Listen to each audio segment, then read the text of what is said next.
G'day guys, Brandon Green here, host of Let's Go BrandonGreen.com podcast. Welcome to another episode. Today, the episode is titled, Is Electromagnetic Hypersensitivity Real? Now, I'm not sure how buried this video will get or if you'll find this page or anything, because I'm going to drop a bit of knowledge on it, as I know quite a bit about it, as I'm a previous sufferer of this syndrome. Now, I only had this at the start of the year. I only had it for probably less than 6 months, and that's very rare because people that get this thing, they're usually in it for the long haul. They can't believe that they can get out of it. I'm not going to talk about how I got out of it or anything like that, but because I don't really know if I specifically did anything, because I was doing so many things to try to get out of it. By taking a million things, trying to do as much stuff as I can, that brain retraining stuff, all that stuff. Don't know what worked. One of them must have worked, or maybe just time worked or something. But did I have it bad? Yes, I had it very bad, and I'll get into that. All right. Now, you jump on the internet here. A lot of people might come along here and they're thinking, is this real? Someone's just told me that they've got it, or I think that I've got it, and why does every doctor say it doesn't exist and all this stuff? Because I told my doctor, I said, man, I'm getting burnt now by the bed springs. I had it as bad that you couldn't sleep on the bed anymore because the bed springs were latching at me. So I had to sleep on the floor. And I told the doctor, and he's just, but I've been telling him for years before this that I've got sensitive. Generally, people who have this, 80% of them are sensitive to other things as well, right? So it comes as a surprise and shock to no one like me, kind of. It was just I ramped up another level. And the doctor's like, I think you need a psychiatrist. Like, he thought I was full of nuts. I'm just like, whatever, man. Then I had to find another doctor who knew about it, because there are a few out there that know about it. Then they will tell you how they've seen someone else, one of their other patients, get better, just as you hear. There's 100 ways of how people get better, which adds to the more, this is definitely bullshit. Chuck McGill had it. He's a recent character on a TV show in the last 10 years that, you know, I had it like him, like full intolerant to light and everything, which I still am a bit, but it has improved. One thing that I did take a lot of, though, which could have helped me, was ketotifen, which is a mast cell stabilizer, because that's what they believe this is. It's just mast cell activation syndrome, a subtype of it. And once again, mast cell activation syndrome seems to be a whole new controversial thing that doctors aren't taught, and they also don't believe is true, because it gives you crazy things like this: POTS, heart tachycardia issues, just stuff that just looks like anxiety. Oh, you're scared to the TV and phones. Why am I using a phone and computer now and everything? Like, they think it's a phobia. It's not a phobia. Your really head's getting mushed and squished, and I actually had asthma from it. So, like, it's life-threatening. And I don't know why there's not enough proper information out there, but let's get into it. Is electromagnetic hypersensitivity real? So you jump onto Google here, and then you're bouncing around. This is what you pump into Google. Is electromagnetic hypersensitivity real? Now, EHS, this one, the first thing says, symptoms are certainly real and can vary widely in their severity. And that's the World Health Organization website. Now, 2 or 3 years ago, before I knew anything about these guys, I would have said, well, there's your answer. But we've all woken up in the last few years, haven't we, and realised they're just a bunch of bullshit. You know? So that doesn't mean anything. You dig a little bit further, and one of the people on the board of that, the lady on World Health Organization, she actually had EHS. So that's how that got added there. So take that with a grain of salt, because a loony who happens to work, and if we're so loony, why are we only saying it about this, you know? like about EHS, because I got actually sent to the psych ward because of it for 5 days. Everyone thought I was crazy and put me in there. And then I'm like, how? I'm just saying that I've got EHS, which is well documented. And the guy there, the advocate for me or whatever, he's like, oh yeah, but where does it stop, mate? Tomorrow it's aliens and stuff. I'm like, what the hell? Like, they don't even know they don't know nothing about it. They full on fingers crossed. I just went, this guy thinks I'm nuts. Like, who's the delusional one here, you know? Anyway, it just fires me up. Yeah, electromagnetic hypersensitivity. So take that with a grain of salt because a person at World Health Organization actually had it. And then you go on, remains possible that only few EHS persons are actually sensitive. Then it goes on, others say, but no scientific proof. There's been so much scientific proof, you can look for that. Professor Ole Johannesson, he's the big one in Sweden. He was doing a lot of work on this in the 90s. Because Sweden is actually where a lot of it come in from before the age of computers and phones and everything, where I think the people that were working at Ericsson there, was it Nokia? One of the companies there, I think Ericsson, the engineers there come down with it. And I'll tell you how they come down with it is because of this tilt phenomenon. Here, this was me, right? I was just living my life. This is what happens with everyone. When I discovered this tilt phenomenon, it was the one day in my life where I just went, wow, I knew something, but this made it all make sense. Because this was me. I was literally living my life like this.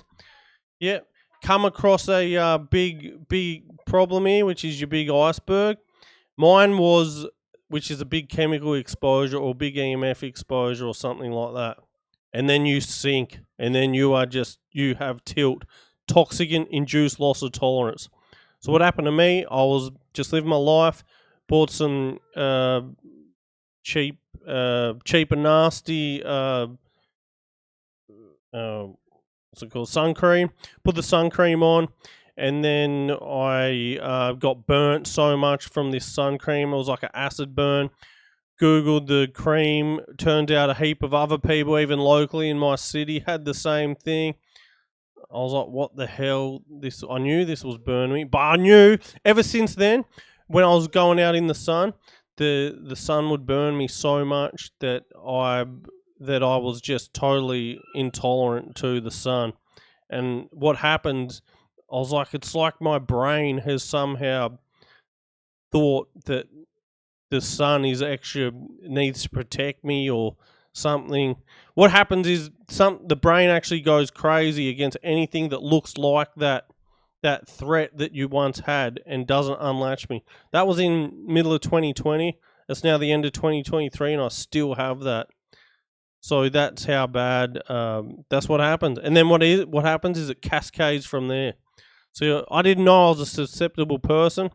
I was out in the sun using the wrong type of cream for me, whether or not they made it incorrectly or something, but it's done the same thing with someone else. And then boom. And then this is what happens. People probably, like I was in a Tesla 2 days earlier. That's all I can put it down to, with a brand new Tesla, while I'm a sensitive person. And then boom, I collected EHS on top of my MCS. 80% of people that get EHS also sensitive to chemicals. They got MCS too, which is another it's the same thing, but it just means people are ultra sensitive to chemicals rather than electromagnetic fields. However, it's also a highly controversial syndrome. But what it is, they've found out now, it looks like it's just a subtype of mast cell activation syndrome, which again is a controversial syndrome, but it's becoming more and more known about now. And a lot of people with long COVID or anything like that, or some injuries from something that they put in them, they've all come out with POTS, all these tachycardia, heart issues. It all is MCAS, mast cell activation syndrome.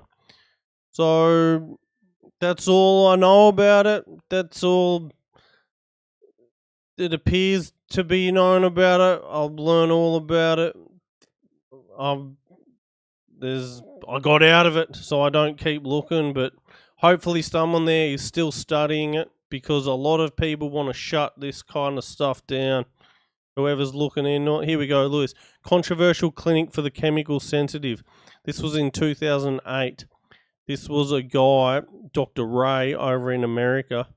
He was been treating these people for 20,000 people. There's a short documentary on him as well, you can see on YouTube. People even get gaslit that hard that they even go to a psychiatrist. Like the psychiatrist. And the funny thing is, you can take some of the psychiatry pills, antipsychotics, and they can actually get people better for a bit, because it all is to do with the brain somehow. And if it can quieten the brain down, then it has worked for some people. In some cases, it's made some people worse as well. So you can go two ways with taking the pills. So, when you're this sensitive to anything, yeah. So he got shut down. A lot of people, they just don't want anyone to go looking at this. But it's been well reported since, I think, the 50s or 60s. Here it is. EHS, MCS and EHS have also been recognised by European countries such as Spain, Sweden, Germany and Austria as a true and recognised disability. So in those countries, I wouldn't have been taken to the psych ward. They just would have said, "Oh, he's got MCS or he's got EHS." Yeah, it's unfortunate and it does look crazy, but that's what he's got. And I'm trying to tell the doctors and that there, but they just don't listen. They don't take on any of this on board. It's just whatever their boss told them. If it's safe and effective, then they're doing it. And they're so... Who's delusional? You know what I mean? I can even tell people, I can prove to you, blindfold me. But, yeah, they're just not interested. Oh, we don't have the resources to do that type of thing. Oh, yeah. Then there's a lot of people, there's a spectrum as well. So it's not like when you're sensitive, other people have different things happening to them. So some people reckon they get migraines after, like, an exposure. And that's a bit wishy-washy, because you're like, yeah, but you touch this, and this, and you were near this and this, and could be the weather that we know triggers migraine. So, but people like me, we could acutely feel it. I could tell you if you had a mobile phone on in your pocket or not. Like, that's how sensitive I was. What does it feel like? It feels like a vapor or something in the air, because my lungs were so affected by all that chemicals and that. It would feel like another vapor in the air, especially Bluetooth. I can still feel a bit of Bluetooth. As for phones, I used to turn this microphone on, boom, wouldn't be within a meter of it. Computer, same thing. But it's definitely coming down a lot, and I'm pretty much healed of that, or I'm in remission for the moment. But we're not crazy. In fact, the Norwegian Prime Minister, I believe, was a lady, and she had it while she's actively a Prime Minister. So how can she be that crazy if she's doing well? You can argue that quite well these days, couldn't you? Look what's going on in America. That dude's fucking... He's not a very bright dude, but yeah, I don't know. But you know what I mean? Like, I'm sure, I don't know why Norway doesn't recognise it. They might as well, because the Prime Minister had it there. So, no, whoever has it, they're not going crazy or whatever. They just got this thing called EHS. And if they don't have any other things, they can also come, any other sensitivities. So be very careful. And yeah, just be very careful with what could happen. And also be careful with how you treat them, because they're not... They need to be treated like they've got something, and they need to be in a safe house, or they can just keep getting worse. There's a story of a lady who went in an MRI machine, and within 2 weeks she was dead. I felt an MRI machine 2 years ago before I even had EHS sensitivity. Well, which I must have at the time, but it must have been for something only as hectic as an MRI machine. I felt burning parts in my skin where I used to feel from the sun. So, yeah, you can deny it all you want, and you might be right, and you might never have to deal with this, because I think it's only like 0.006% of the population or something. So, yeah, pretty lucky, but the way the world's going, and they reckon more and more people are getting it more and more now. And all the scientists who studied this in the past or do now, and doctors that look at it, they're all just scratching their heads going, why is this not being looked at? It's a legitimate thing. But that's what it is. And that you'll read about how Wikipedia will tell you how it's not a thing, but then it will go on to say that, here people had it. Is it this page? There's documentaries on someone that have it. Breaking Bad, Chuck McGill had it. Then just stories about how it's crazy, only crazy, it doesn't exist or anything. And even to me, you know, because I come, a lot of people haven't even heard of it. So some doctors and nurses haven't even heard of it, which shocked me. But because I worked in solar, where I was selling solar inverters, and they'd ring up saying, "Oh, we can't put that in," or blah blah. Will it affect my wife or whatever? I used to think, like, does it really do stuff to you? Oh yeah, it does. And then you think, how? What does it feel like? Why just that? Does the fridge do something? Like, but then you got it, and it's like, yeah, it's a weird thing. That's what I always said. God gave you this disease to just. He's sitting up there laughing at us in this world, living, getting by, because we're just made to look like nuts. But yeah, we're not. And yeah, they're trying to censor and shut down the talk of it being real and everything. But looking at everything I said, looking at Dr. Dr. William Ray, looking at Professor Ole Johansson of Sweden. He was a big study on it and seen that it was related to the mast cells and everything. Looking at mast cell activation syndrome.